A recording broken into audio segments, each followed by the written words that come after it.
Pour bien vouloir excuser l'absence de Madame Dramé, ça a déjà été signifié au prochain conseil, enfin les conseils précédents, et de Monsieur Mebarek Karbouche.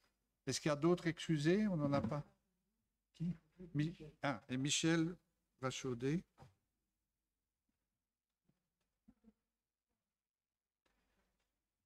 Voilà, merci. Alors, je demanderai aux membres du Conseil de bien vouloir accepter l'ajout de 2 points. Point urgent, au point 10, pardon, il s'agit de mandater le collège concernant un litige concernant Intermédiance et Wambercy, une proposition d'interjeter appel du jugement prononcé le 10 mars 2022 par la 33e chambre du tribunal de première instance de Hainaut, division Mons. D'accord. Et alors, un point supplémentaire en huis clos au point numéro 13. Il s'agit de la désignation de Madame. Est-ce que par rapport à ces points, on peut acter l'unanimité de tout le monde ou pas? Monsieur Père? Oui, merci Monsieur le Président. Je constate, je ne vais pas m'opposer à l'ajout de ces points, je vous rassure, mais je constate qu'il y a 2 lectures du règlement, une lecture pour la majorité, une lecture pour l'opposition. Ce n'est pas la première fois qu'on ajoute des points en urgence, qu'on les accepte. Et moi, il m'est arrivé une fois d'envoyer un point le mercredi matin au lieu du mardi soir, et on m'a dit que j'étais hors délai. Donc je veux juste dire que parfois, il faut faire preuve de souplesse, c'est ce que je vais faire au niveau du règlement. Actuellement, je vis à titre privé les rigidités de l'administration, et notamment une administration socialiste. Donc, je tenais à dire qu'il y a des règlements, et même si je vais accepter le point, je tenais à le souligner. Merci. Merci. Monsieur le bourgmestre. Oui, simplement, je tiens à faire remarquer que les situations sont différentes. Lorsqu'un point vient de l'opposition, on y, je vais dire, réserve la même attention, mais parfois nous n'avons pas les éléments voulus pour pouvoir en discuter sereinement. Ici, ce qu'on vous demande, c'est quand même concernant un point ultra important, et avant d'avoir, je dirais, tous les renseignements, toutes les façons de voir de chacun, il faut consulter. Et on a encore consulté aujourd'hui même pour savoir ce qu'il fallait faire. Vous direz, je consultais un professeur d'université, avocat, mais donnant cours à l'ULB, parce que c'est quelque chose de très pointu, et je crois, je ne sais pas dans la salle s'il y a des juristes, moi en tout cas j'étais bien incapable de dire quelle est la belle position, ou en tout cas la plus confortable à prendre. Donc, c'est pas tout à fait la même chose. Ici, c'est vraiment, et si on ne prend pas acte maintenant, on va être en difficulté. Maintenant, je voudrais quand même aussi préciser d'emblée qu'on ne peut quand même pas accuser le collège d'avoir commis une erreur, puisque tout cela a été jugé par nos juristes, par notre cellule de marché public. Alors, ils sont là, ils sont payés, on leur fait confiance, ils ont une formation. Et nous avons comme juriste principal un avocat. Donc, c'est vrai, si je commence à leur dire non, vous n'avez pas raison, on peut avoir une idée différente, mais on n'a pas toujours l'argumentation valable et inhérente à la position dans laquelle on se trouve. Donc, ce n'est pas qu'on essaie de mettre quelque chose en urgence, c'est dans l'intérêt général, c'est dans l'intérêt de la commune. Voilà, moi ce que je voudrais ajouter, c'est quand même important. C'est d'une part que à partir du moment, donc en ce qui concerne un point demandé par la minorité, on est pris par le calendrier est strict parce qu'alors il n'y a plus de délai. On dit ça c'est urgent, je viens de recevoir, c'est le mercredi matin, puis le mercredi après-midi. Donc premier élément. Et deuxième élément, c'est au niveau juridique. Des décisions peuvent être contestées et si on ne respecte pas le règlement, le code de la démocratie locale. En ce qui concerne la majorité, effectivement, il y a aussi un cadre, mais il n'y a pas, enfin, mais il n'y a pas obligation. Il y a le point urgent présenté par le collège est présenté au conseil. Il appartient aux membres du conseil communal de décider si on accepte ce point ou pas. Et si, sauf erreur contraire, je pense que c'est les 2/3. Donc, si les 2/3 de l'Assemblée estiment que c'est un point urgent qu'il faut décider, voilà. Donc, c'est aussi une sécurité juridique, une différence entre un point demandé par par l'opposition et le point qui est demandé par le collège, parce que là, ça doit passer par un vote. Voilà, ça va? Merci Thierry. Voilà, donc par rapport à ce point, je considère qu'il y a unanimité. Je vous remercie. On peut donc aborder le procès-verbal de la séance antérieure. Donc, il s'agit d'approuver le PV de la séance du 31 janvier 2022. Monsieur Nita. Oui, Monsieur le Président, merci. En fait, c'est concernant le point que le groupe ECO avait mis concernant la conduite d'eau et amiante. Monsieur Geschwin avait dit qu'il y avait un écrit qui était parti vers la SWDE et qu'on nous ferait part d'une réponse éventuellement. Donc, c'était pour savoir si si l'administration avait reçu une réponse de la société ou pas. Merci. On n'a pas reçu de réponse. Oui, merci.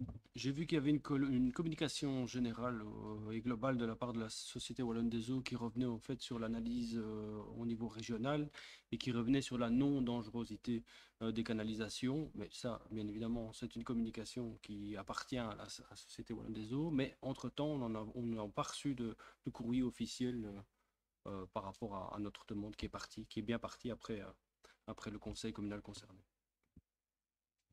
Oui, merci. Enfin, moi, Ok, merci. Enfin, moi, personnellement, je trouve quand même qu'on doit avoir une réponse. Il faut pas encore attendre un petit peu, si pas de relancer, et si pas, on fera le nécessaire pour obtenir la réponse d'une autre manière. Maintenant, d'après les informations que Jean a données la fois passée, il semblerait qu'on puisse avoir les informations complètes. Oui, Jean, oui. On puisse avoir les informations complètes sur le site de la SWDE. Maintenant, si on sait avoir les infos, alors, encore une fois, la demande n'est pas de foutre le bordel, enfin, d'inquiéter les gens. Hein. Au contraire, la demande est de bien vouloir savoir localiser où se trouve ce problème, de donner les informations des citoyens qui le demandent, donc des situations, et d'après ce qu'on voit, il semble que ce soit, voilà, que c'est bien géré, etc. Mais voilà, il y a des citoyens qui demandent, qui sont inquiets, et au moins on donne l'information. Donc si Jean, on sait avoir accès au domaine, si tu sais donner l'info, si on l'a, si pas, on réécrira à la SWDE. Oui, merci. Comme ça, on fera un retour. Non, mais, Monsieur le Président, ma demande était de savoir si on avait reçu le courrier. Oui. Donc, j'estime que l'administration doit au moins recevoir un courrier de la société et puis qu'on en fasse part au conseil communal. Donc voilà, merci. Merci. Voilà, donc cet aparté à part, est-ce que je propose de passer au vote pour le PV, épreuve contraire, abstention, unanimité, je vous remercie. Alors, on passe au point 2, le point habituel. Il s'agit d'une prise d'acte de différentes factures. Donc, facture Virou pour un montant de 877 € pour l'école Jardin de Clarisse. Facture de Alarme Coquelet pour un montant de 882,25 €, TVA comprise. Une facture pour la société Intermarché pour un montant de 38,98 €. Et une ratification de facture pour la Fédération Wallonie-Bruxelles, enseignement promotion sociale pour un montant de 7 638 €. Est-ce que par rapport à ces dernières factures, on s'est donné à quoi correspond ce montant? Parce que moi, je n'ai pas trouvé ça. Cette facture. Donc au sujet de la facture relative à la Fédération Wallonie-Bruxelles, il s'agit de cours de français dans langue étrangère qui avait été donné par l'entremise du PCS. Merci. Oui, Guy. En fait, c'est pas pour voter contre, mais c'est vrai qu'un tel montant, 7 638 €, c'est quand même assez important. Mais... Donc, je veux bien comprendre. Je veux bien comprendre qu'il y a une ratification qui va se faire, mais de tels montants, je crois que c'est un peu élevé pour dire. C'est un subside, hein, c'est un subside de la région wallonne. En fait, le dossier a été rentré en retard parce qu'il y a un petit moment, on a eu un problème dans le personnel. Donc, la personne qui s'occupait de ce dossier n'était pas là. Et en fait, ça a perdu 1 an. Donc, on a rentré le 2021 avant de rentrer la 2020. Donc, et c'est pour ça que voilà, il y a une ratification pour cela. Problème de service, Monsieur Guinta. Je vais bien l'entendre, Madame Leschvin, mais c'est vrai que de tels montants, ok, il y a eu des problèmes de personnel et ça peut arriver, quoi qu'on en dise. Parfois, on va encore dire que c'est la faute du Covid, mais enfin ici, c'est vrai qu'il y a quand même, voir s'il n'y a pas des, comme on dit chez nous dans le privé, des backups, donc d'autres personnes qui puissent suivre aussi les dossiers, quoi. Vous le verrez quand vous serez échevin. Non, mais je l'ai été, madame, mais j'ai travaillé aussi dans le privé, donc voilà. Je peux vous dire que dans le privé, on travaille autrement. Désolé. Voilà, merci. S'il n'y a pas d'autres remarques, donc il s'agit d'une prise d'acte. Et on passe au point 3, personnel. Donc il s'agit de la déclaration, au point 3, donc déclaration de vacances du poste et procédure de désignation. Alors, vous avez pris connaissance des conditions dans lesquelles ça va se faire. Donc, le Code de la démocratie locale stipule que le conseil communal doit fixer un cadre, des conditions de recrutement et des avancements, ainsi que des procédures d'évaluation des agents. Le poste est pourvu à l'emploi durant une durée de 6 mois avant la nomination et l'emploi du directeur général est accessible et sera accessible par les 3 voies qui sont possibles, c'est-à-dire le recrutement, la promotion et la mobilité. Donc, il sera clairement fait appel à l'ensemble des personnes concernées en interne et suite à un appel externe. Et ce règlement a été avalisé par le conseil communal du 18 décembre 2013 et avalisé aussi par l'autorité de tutelle le 7 février 2014. Alors, le collège a été informé par le service fédéral des pensions en date du 27 janvier 2022 que M. Philippe Boucher, donc, qui occupait et qui occupe toujours la fonction de directeur général, partira en retraite au 1er septembre 2022. Et donc, tenant compte de ces éléments, on doit mettre en place une procédure de recrutement.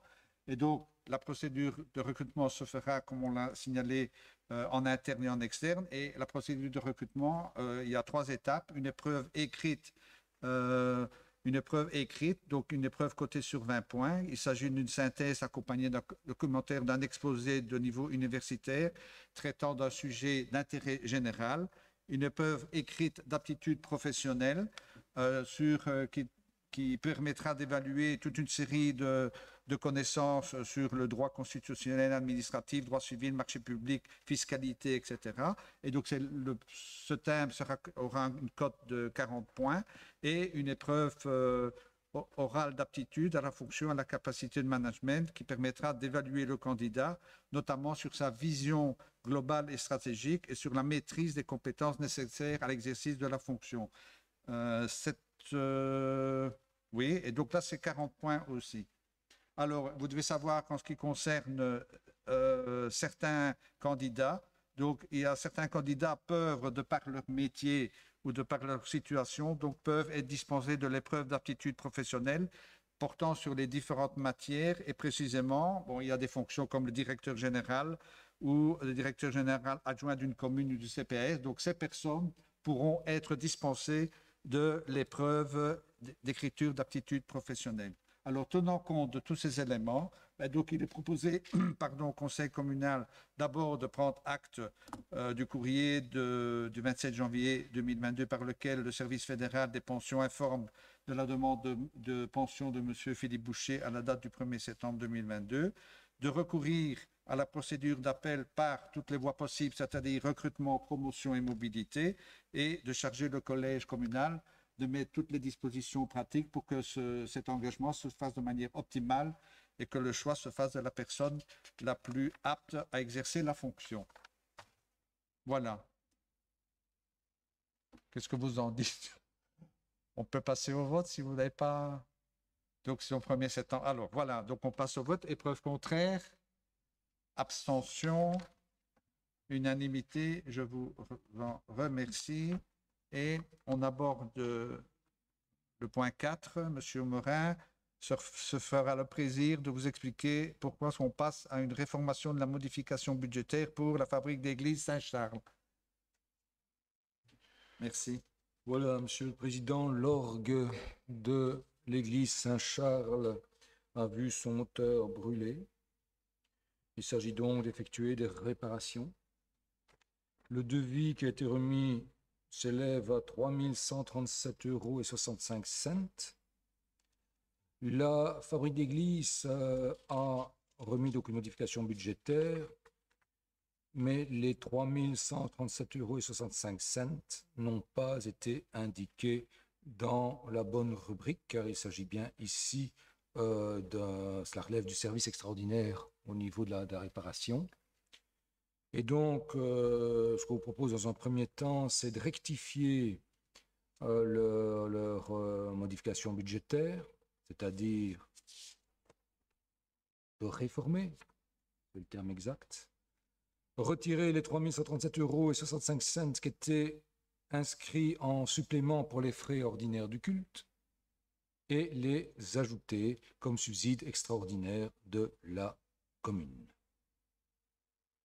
Retirer à la ligne entretien et réparation de l'orgue les 3 000 et des euros et les replacer en dépenses extraordinaires. Et donc ici, on vous demande dans un premier temps d'approuver les corrections, la réformation, et ensuite d'approuver le budget tel que modifié et corrigé en 2 temps.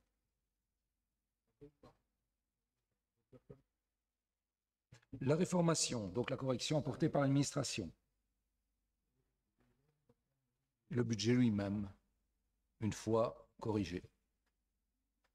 Merci. Est-ce que par rapport à ce point, avis, commentaire, je propose dès lors de passer au vote. Donc, il s'agit d'accepter la réformation de ce qui est présenté, donc le budget. Épreuve contraire, abstention. Abstention, 1, 2, 3 abstentions, c'est ça, hein? 3 abstentions. 4 abstentions. OK, et le reste du Conseil se prononce pour. Merci. Alors maintenant, le point 2, ça concerne le budget, tenant compte de la réformation, le budget, donc épreuve contraire. 1, 2, 3, 4, 5, 5 contre. Abstention. 2 abstentions. Donc, 5 contre, 2 abstentions et le reste de l'Assemblée se prononce pour. Merci, M. Omerin. On aborde le point 5, et le point 6 d'ailleurs. Il s'agit de règlement de taxes. Donc, il s'agit ici d'une taxe sur les inhumations, dispersion de centres et mise en columbarium pour l'exercice 2022-2025. M. Bastien. Oui, donc ce sont des points assez morbides, hein, tout compte fait, que je suis amené à présenter aujourd'hui. Donc le premier, vous l'avez dit, hein, le point 5, règlement de taxes sur les inhumations et dispersions de centres et les mises en columbarium pour l'exercice 2022-2025. Bon, on ne va pas se mentir, c'est vrai que normalement, ça aurait dû être voté avant le 1er janvier, mais bon, il y a eu différents échanges entre les services pour apporter des précisions nécessaires. Donc cette taxe, elle est portée à 350 € pour une raison d'équité par rapport à ce qui se fait dans les autres communes au niveau du montant. Ben, il prévoit quoi? Donc bien sûr la période visée et puis des exonérations. Hein. Certaines catégories comme les indigents sont bien sûr exonérées de la taxe. Ça, c'est pour le point 5. Bon, en soi, il n'y a pas grand-chose à dire. Et si j'ai bien vu au niveau du point 5, c'est pour les non-résidents. Les résidents C'est ça. Oui, donc les résidents ne sont pas soumis à cette augmentation. Donc, c'est pour justement éviter le phénomène d'opportunité, donc de regarder dans quelle commune les taxes seraient moins chères. Ben oui, il peut y avoir une concurrence dans tout. Et donc, c'est à cet effet-là que, effectivement, les résidents de l'entité sont exempts, ainsi que les pas diligents, les indigents, voilà. Les indigents également sont exemptés. Merci. Est-ce que par rapport à ce point, il y a une intervention? Pas. On peut passer au vote. Épreuve contraire, abstention, unanimité, je vous remercie. Et donc, on aborde le point 6. Et là, il s'agit de la redevance 2022-2025 sur les exhumations de confort et sur le rassemblement de restes mortels. Monsieur Bastien? Donc, c'est la même chose pour les exhumations de confort et rassemblement des restes mortels. Donc là, on vous propose de voter déjà la définition de ce qu'est une exhumation de confort et un rassemblement des restes. Bon, ce sont des définitions qui sont tirées de la circulaire budgétaire du mois de juillet. Ensuite, le montant donc, pour les exhumations de confort qui peut être, lui, réalisé par le personnel des pompes funèbres est de 350 €. Pour les procédures de rassemblement de restes mortels, donc là, c'est les pompes funèbres ou les entreprises privées. La dernière fois, c'était les entreprises privées donc, qui ont effectué le travail, donc c'est 350 €. Et pour les exhumations de confort d'urnes, cette fois-ci, qui, elles, peuvent être faites par le personnel communal, c'est 550 €. Le montant, en fait, est calculé par rapport au temps de travail presté par notre personnel. Donc, c'est ça qui détermine le montant réclamé.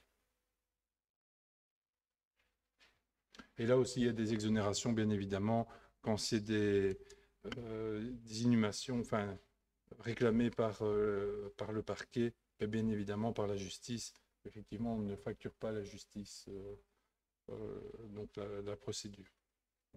Oui. Monsieur Nita, et après... Non, c'était juste pour savoir, Monsieur Lechevin, s'il y avait eu une augmentation ou pas. La précédente est une augmentation pour le point 5. Oui, mais Et si ici également, bien... la précédente, effectivement, il y avait une augmentation de 100 €. Ici, à ma connaissance, il n'y en avait pas eu.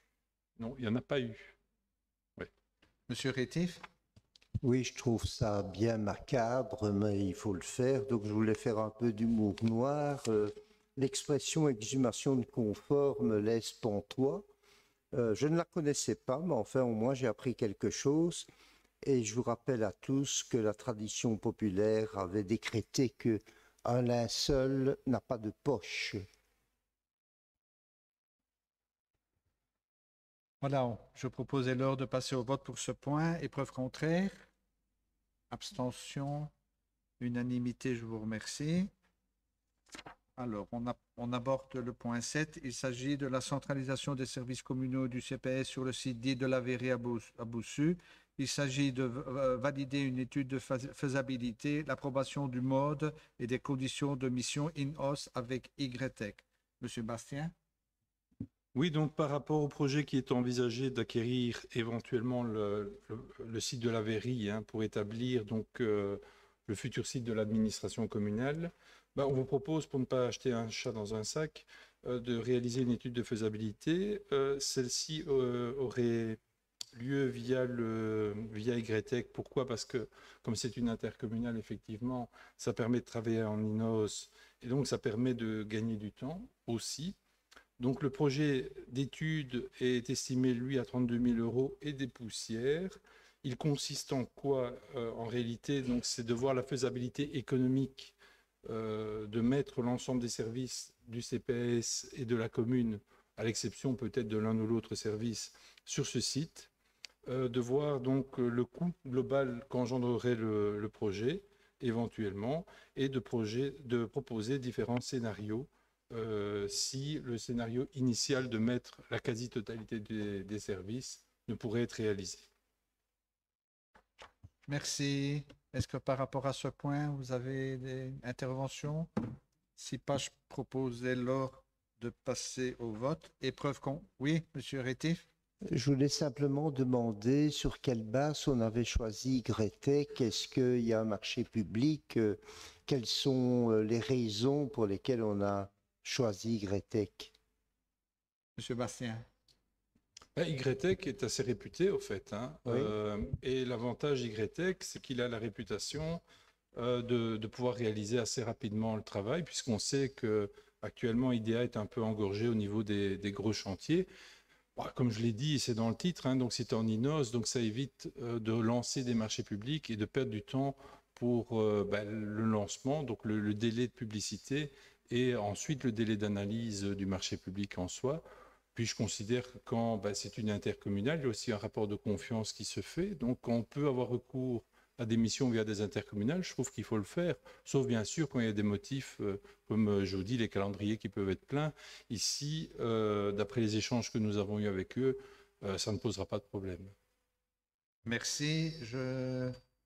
Un complément d'information, comme ça l'intervention pourrait peut-être changer en fonction de ce que Alexandre va donner comme info à ce sujet.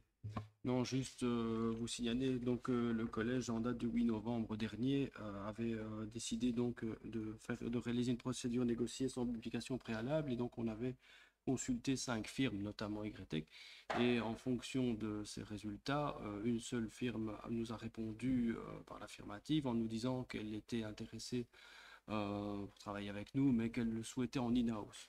Donc, n'ayant eu qu'une seule réponse, c'est comme ça que de fil en aiguille, nous sommes passés de cette procédure en une convention in-house qu'on vous présente aujourd'hui. Monsieur Père. Merci, Monsieur le Président. J'aurais aimé avoir des explications sur hors option. Ça fait toujours peur, moi, ça, quand je vois hors option. Il ne pas d'avoir une envolée. Après non. En fait, donc c'est la mission de base telle que je viens de la décrire. Maintenant, si en cours de mission, vous souhaiteriez des études plus spécifiques sur certains aspects, il faut savoir, donc, on peut toujours le demander. C'est ça le terme hors option. Et YTech, en tant qu'intercommunal, a une sorte de cahier des charges de facturation, c'est-à-dire, donc, selon les services que vous pourriez demander en marge de la mission principale, eh bien, effectivement, c'est toujours possible de le demander. Mais donc, il y a une facturation supplémentaire dans cette hypothèse-là qui pourrait se faire. Oui. Juste pour revenir à ce que M. Célestri disait. Il y a un deuxième micro. Il y a un deuxième micro. Voilà, merci. Oui. Donc, si j'ai bien compris,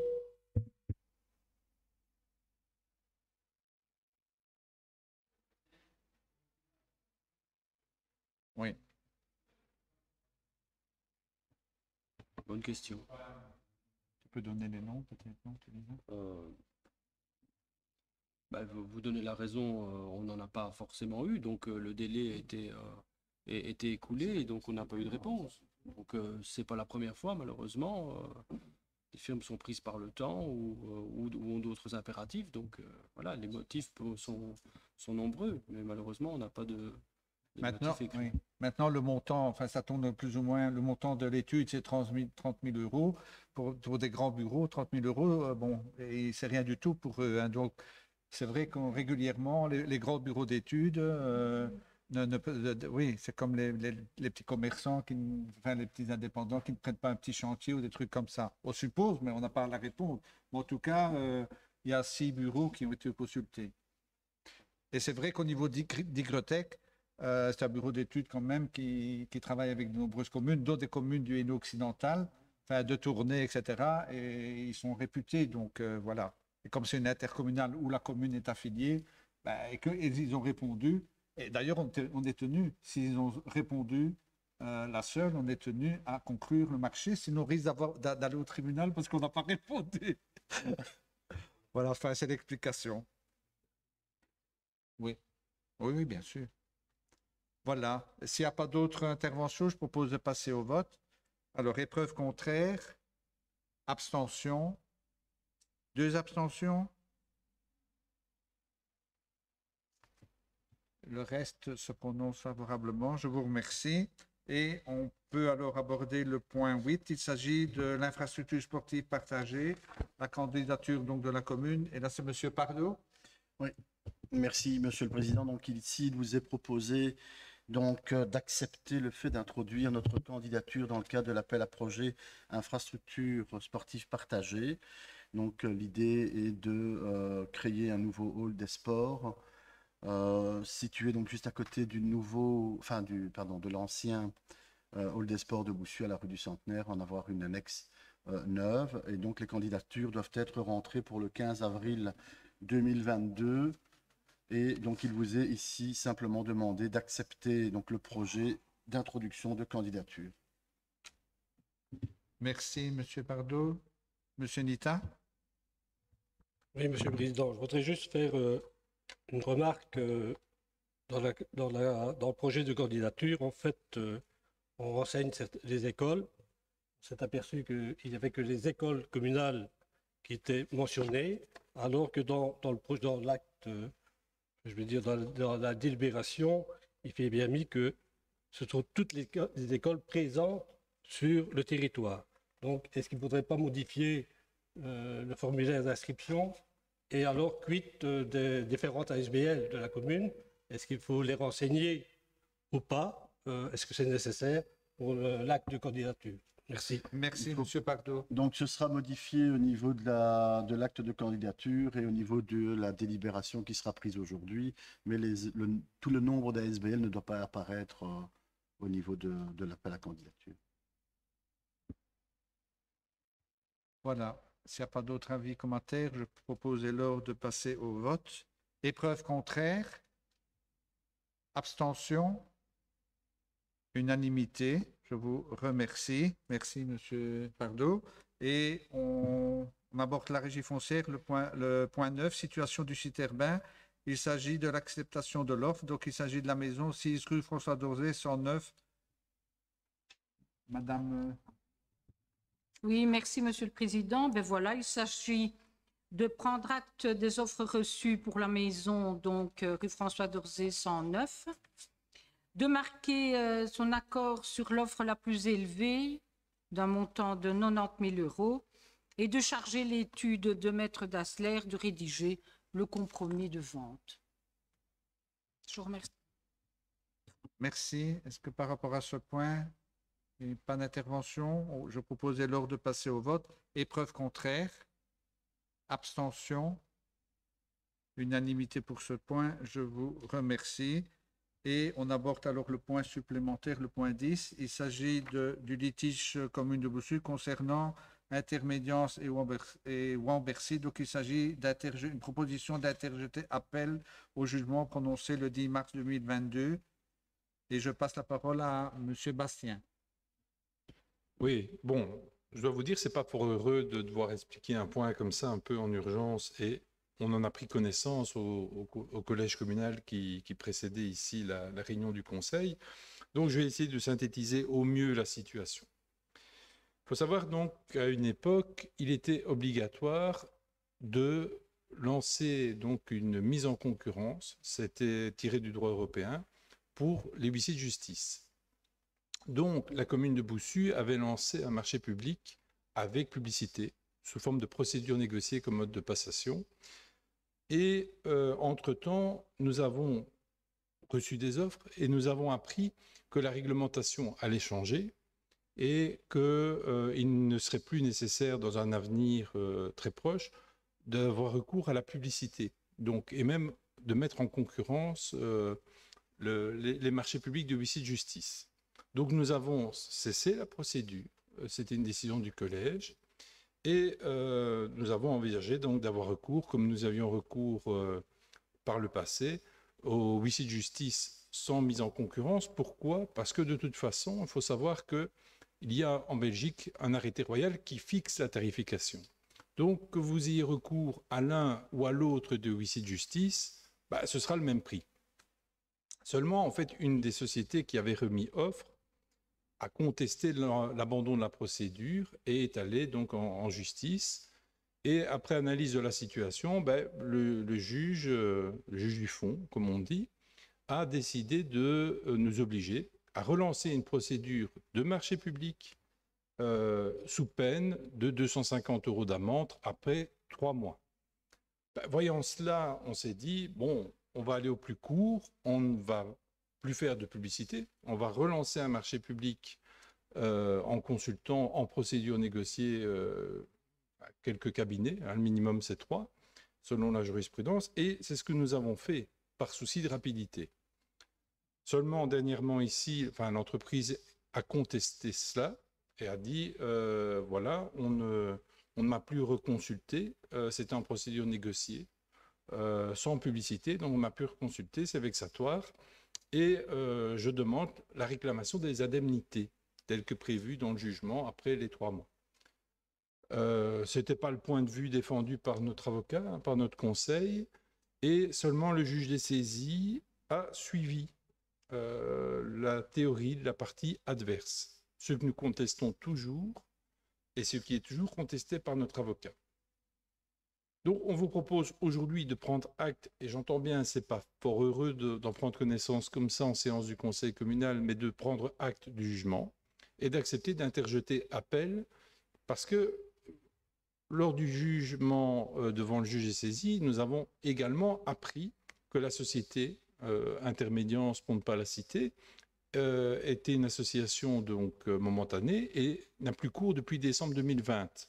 Donc l'enjeu, outre le fait d'être condamné ou pas, qui sera laissé à la libre appréciation du juge de fond, c'est de voir aussi, en cas de condamnation, à partir de quand on arrête les compteurs, parce qu'il faut savoir que la société étant dissoute, c'est à titre individuel qu'un des associés continue le recours pour la réclamation des indemnités. Je sais, ça devient très complexe et c'est vrai que c'est un dossier complexe. Donc, selon la part de cet associé, même en cas de condamnation, eh bien, nous avons tout intérêt à contester le jugement ici. Je n'en dirai pas davantage parce qu'on peut en discourir assez longuement. C'est très technique et c'est pour ça qu'il y a des avocats et des juristes qui sont désignés au sein des administrations. Mais sachez simplement que notre service juridique et notre avocat nous conseillent d'aller en recours, ainsi que, M. le bourgmestre l'a dit tout à l'heure, un professeur d'université qui a été consulté et qui nous l'a confirmé oralement. Oui, ok, voilà. Je ne sais pas si vous avez des explications complémentaires à demander. Si c'est vrai que c'est un peu difficile de prendre position, mais bon, voilà la situation. Et on a un délai. On a un délai pour le délai quand? Le délai, c'est avant le prochain conseil. Non, en fait, il faut savoir que le jugement n'a pas encore été notifié. On sait qu'il va l'être, et donc le délai de recours commence à partir du moment où il est notifié. Je pense que c'est dans le mois. J'ai un doute entre dans le mois et dans les 3 mois, mais je pense que c'est dans le mois. Donc, c'est pour ça qu'on a tout intérêt à prendre position pour éviter des prix de cours d'ici le prochain conseil communal. Parce qu'à partir du moment où tu décides de contester, il faut développer un argumentaire et donc le déposer. Donc, ça ne se fait pas comme ça du jour au lendemain. Voilà. Bon, s'il n'y a pas d'avis, effectivement, c'est un peu difficile de se positionner, mais bon, ok. Je propose de passer au vote s'il n'y a pas d'intervention. Épreuve contraire. Abstention. Unanimité. Merci. Je vais le noter sur le papier. Unanimité. Je vous en remercie. Et sauf erreur de ma part, ce point termine la séance publique. Donc, je remercie les citoyens présents. On va arrêter la séance publique et on va aborder le huis clos. Donc, je demande aux personnes qui ne sont pas conseillers communaux de bien vouloir quitter la salle. Madame